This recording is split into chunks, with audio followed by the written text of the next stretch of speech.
Welcome back to the Therapist Burnout podcast. You have episode 32 today, which is your hot take. So, this week I am kind of mulling about a couple of things. I had a wonderful guest on this past week, Arya Prasad, and we talked a little bit about all things therapy in India. We also talked about imposter syndrome, and I was going to do this little shorty episode on imposter syndrome, but it's a really big issue for therapists. So I really thought, let me dedicate some more time to that and I'll come back to it. But the hot take today is going to be on the post that I posted in LinkedIn. If you're not there, I am Jennifer Blanchett, PsyD licensed psychologist on LinkedIn. The post is this is the hook.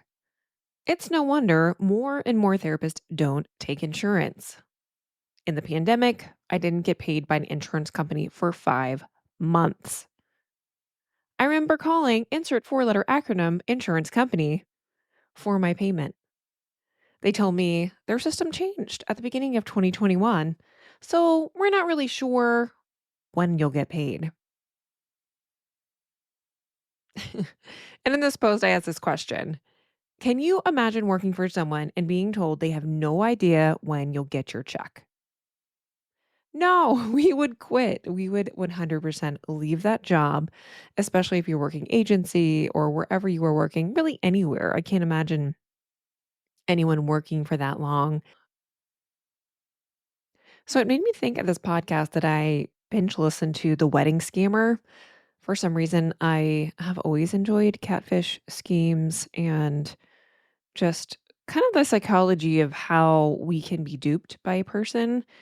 And it talked about it's a true story. So it talked about this individual who had a lot of aliases, a lot of failed businesses, started by this individual claiming that he was going to plan a wedding, taking all the money, and then leaving town. The podcast is really the story of them finding this individual. It made me think of the wedding scammer because insurance companies are promising us our money. Essentially, they're scamming us in many, many ways, but it's legal. There's something that we can do about it, but it often feels that way that we're being scammed, that we're being duped.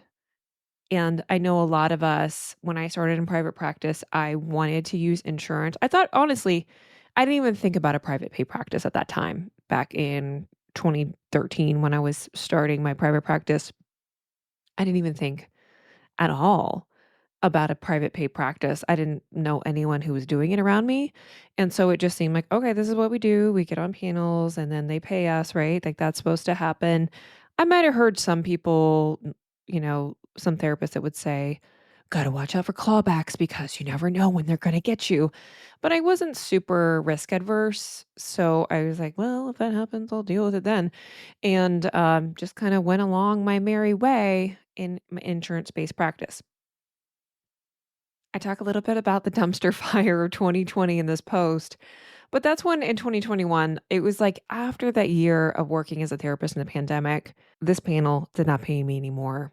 And after 2 years of trying to figure out my practice, really, I spent some time figuring, okay, like I had the hot tear in my own therapy session moment with my therapist where I'm like, I just don't think I want to be a therapist. And really, I think that was a lot of overwhelm, not knowing like what else I could do and just being done with whatever was happening then that I was just like, can't. I think the big feeling that I sat with in this is personal failure and loss that I couldn't figure it out.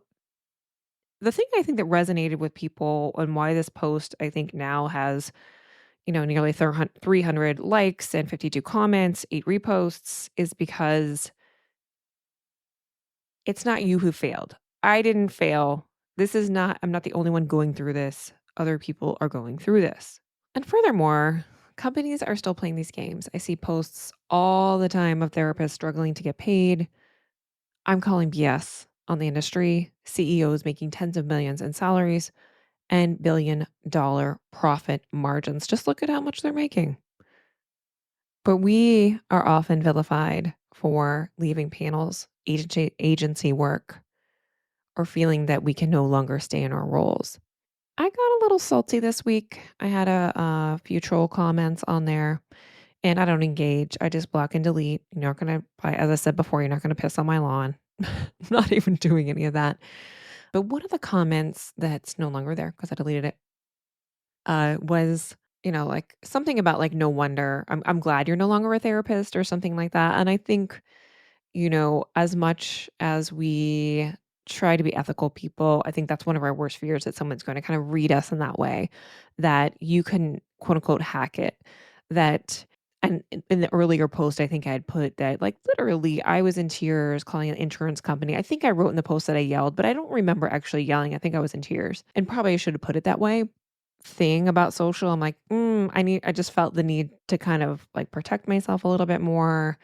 Cause yeah, I think it's hard for us to be visible.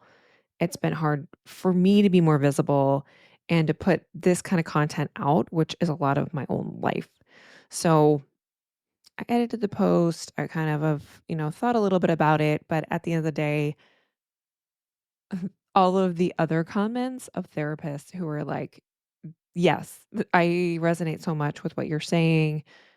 We need to keep talking about this. So that's what keeps me going. But of course, our brains want to find the thing that isn't working, wants to find the thing and the evidence of our biggest fear, right? Of being called a fraud, being called someone that shouldn't be doing the work that we're doing. I know that's a big fear of therapists, and I'm going to have an episode on imposter syndrome. I think I will have it come out next week. So, also wanted to dive into some of the comments because I really found what other therapists tell me so illuminating.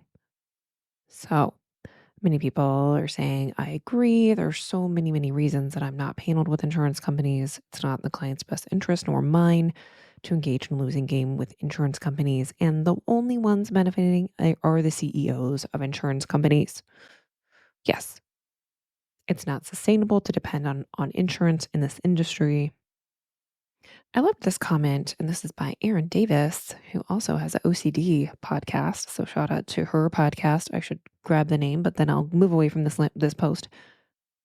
And she said, I've noticed that many clients have misplaced judgments on therapists, kind of like displaced anger. They think we should take insurance or lower our rates or fill in the blank.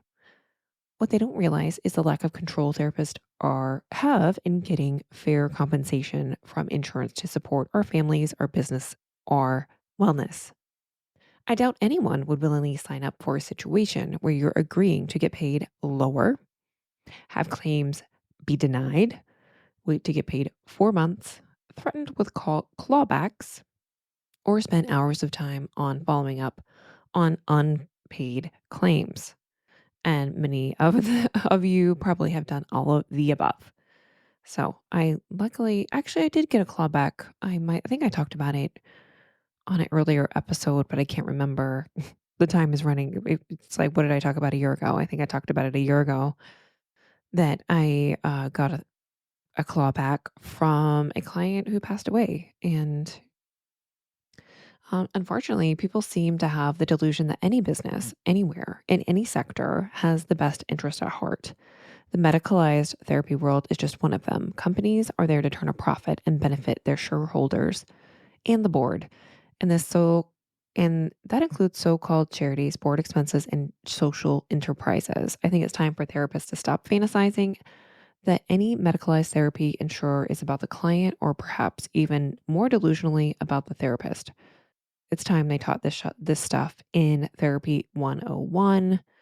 And so, a little salty about that one too.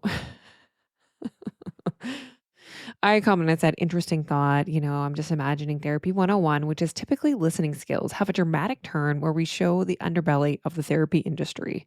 We may not have too many therapists after that talk.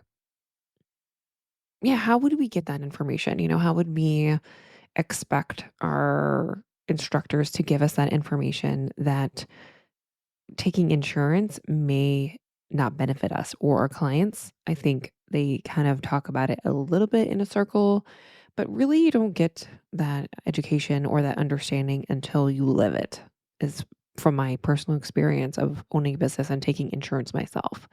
And I think if you're working for a company who bills out for you, then you're not interfacing with insurance. So you don't feel it as someone who is running the private practice or running the business.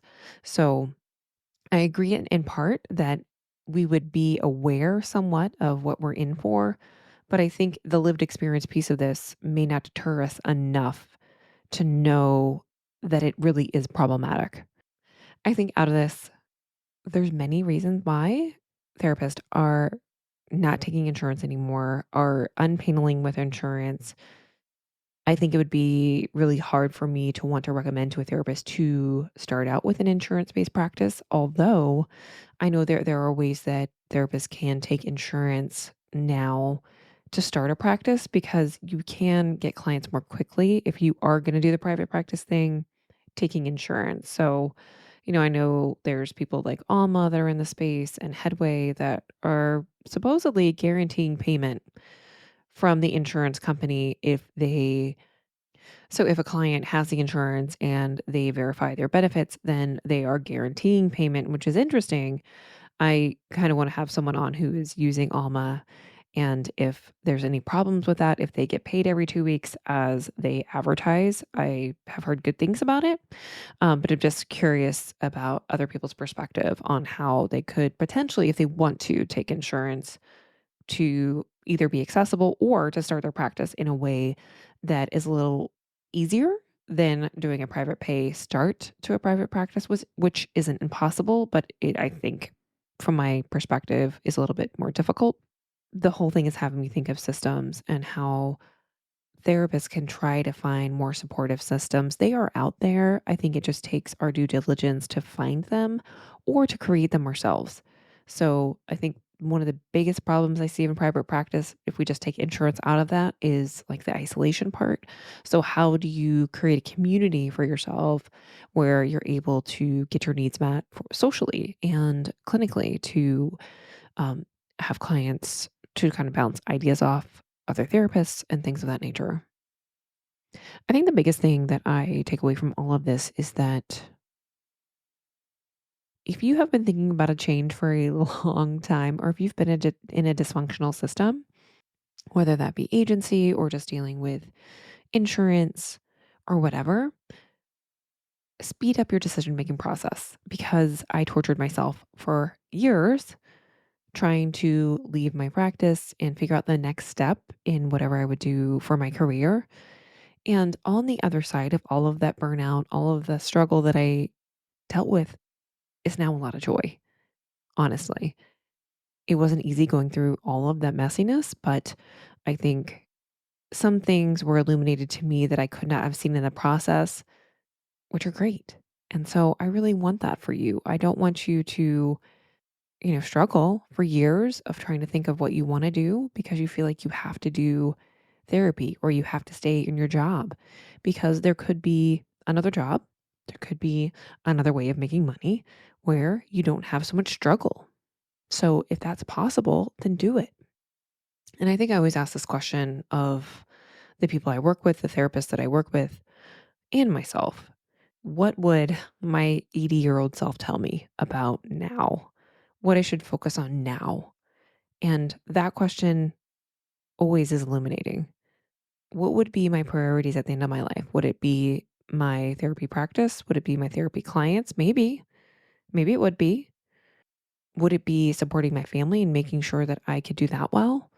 That for me was at the top of my list. And for me, that was in conflict with being a therapist in the way that I was doing it. So I just have you think through that question. Would your 80-year-old self tell you about this time, about making a change now? If you think you need support in quitting, if that's what you've been thinking about for a long time and you either need permission to take the first step, let's talk about it. So, I do offer a free consult call to my listeners. So, certainly take me up on that. And it's really no pressure. We talk about what you want to focus on and I treat it as kind of like it's not therapy, obviously, but like a therapy consult. Like if it's not a right fit, I don't want you to work with me, obviously. And I'll think if it's therapy that you need or if it's, consultation that you need, then I point you in that direction. But I think what I don't want you to do is stay stuck. I don't want you to stay stuck for another year in your practice where you're constantly questioning everything. All right. Well, I hope you have found this helpful, and I will see you guys next week. All right. Thank you for listening to the Joy After Burnout podcast. Be the first to hear new episodes by following the podcast in your podcast player. This is an informational podcast only. Any information expressed by the host or guest is not a substitute for legal, medical, or financial advice.